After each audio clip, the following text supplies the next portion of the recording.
சொட்டமுத்தே விளையாடிட்டு இருக்கியா பாலை வச்சு? சொட்டமுத்தே ஒழுங்கா போயிடுங்க, சரியான கோவத்துல இருக்கேன். விட்டாரு விட்டாரு, அம்மாட்ட பால் விட்டாரு. விட்டாருமா? இந்தா வாங்கிக்க மடியோ. புள்ளையா இது? அடியே, பிள்ளைகிட்ட என்ன விளையாண்டுட்டு இருக்கா? சும்மா பிள்ளைகிட்ட பால் வச்சு விளையாண்டுட்டு இருந்தாங்க. தம்பி அப்பாவுக்கு ஒரு பால் விட்டாரு. அப்பாக்கா? குடு குடு குடு. அப்ப மவனே. தம்பி நீ விட்டேரிப்பா, அப்பா எல்லாம் வாலிபால் பிளேயர், நீ விட்டேரிப்பா. முத்து சொட்ட சொட்ட முத்து. தக்காளி வாங்கிக்கடா. ஐயோ ஆத்தாடி.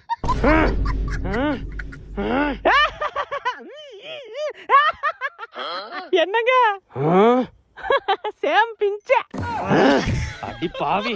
பல பல பல பாஹுபலி பயமின்றி பாயும் புலி. என்னங்க புள்ள ஏஞ்சி நிக்கிறாங்க? நிக்கிறேனா? நடக்கவே செய்வேன். ஏங்க புள்ள நடக்கிறாங்க. அப்புறம் என்ன தம்பி, கடைக்கு போய் 10 ரூபா பால் பாக்கெட் வாங்கிட்டு வா. எழுந்து நடந்தது ஒரு குத்தமாடா.